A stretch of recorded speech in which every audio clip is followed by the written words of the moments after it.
የደጋው ጎበዝ አህያ።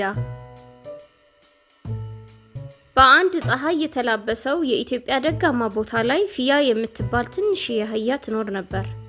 እንደ ፊያ ያሉ አህዮች አስደናቂ የማስታወስ ችሎታ እንዳላቸው የታወቀ ነው።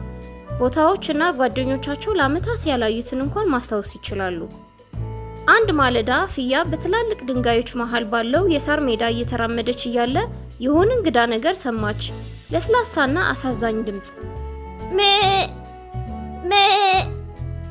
ጆሮዬ ነው ወይስ የእውነት ድምጽ አለ እያለች በጥሞና ማዳመጥ ጀመረች። ከዛ ፊያ ፊት ለፊቷ የነበረው ድንጋይ ላይ ወጥታ ወደ ታች ስትመለከት አንዲት ትንሽ በግ በፍርሃት እየተንቀጠቀጠች ናት። ምን ሆነሽ ነው ትንሿ ብላ ጠየቀቻት። ከዛ ትንሿ በግ እናቴ ጠፋችብኝ አለቻት እያለቀሰች።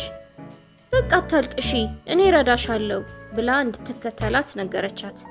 ፊያና ትንሿ በግ እየተጓዙ እያሉ ፊያ ከተራራዎቹ መሃል ተጋጭቶ የሚመጣው ነፋስ ማዳመጥ ጀመረች። ከምዕራብ አቅጣጫ የበጎች ድምጽ ይሰማኛል እያለች ፊያ በስተምዕራብ በኩል መጓዝ ጀመሩ። ከዛ ፊያ ትንሿ በግ እንዳይበርዳት ከኋላዋ እየተከተለች በትንፋሿ ታሞቃት ነበር።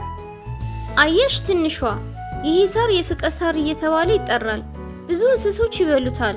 ሳሩን በቀላሉ ነው የሚበቅለው እያለች ማስተማር ጀመረች። ይሄ ዛፍስ አየሽው? ሰዎች ለመድኃኒትነት ይጠቀሙበታል። ንቦችም እነዚህ አበቦች በጣም ይወዱታል አለቻት። በጓም ፊያ የምትለውን እየሰማች ብዙ መንገድ ሄዳ ደከማት። ፊያ ትንሽ ልረፍ ብላ ጠየቀቻት። አህዮች በተፈጥሯቸው ታጋሽና ረጋ ያሉ ስለሆኑ ፊያ ፈቀደችላት። ከዛ ትንሿ በግ በቃ እረፍት ይበቃኛል እንሂድ አለቻት። ፊያ መልሳ እሺ እንሂድ ብላ ጉዟቸውን ቀጠሉ። በስተመጨረሻ ፊያ የሚል ድምጽ ከሩቅ ሰማችና በፍጥነት በጎች ወዳሉበት ቦታ ደረሱ። ከዛ ትንሿ በግ በደስታ አይኗ ተከፍቶ እየሮጠች ወደ እናቷ እናቴ አለች። ልጄ ተመስገን እያለች እናቷን በፍቅር ተቀበለቻት።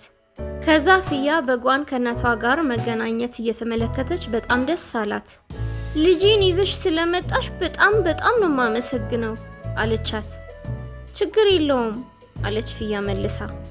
በቃ ቀኑ እየመሸ ስለሆነ ወደ ቤቴ ልሂድ፣ ቻው ትንሿ ብላ ጉዞዋን ቀጠለች።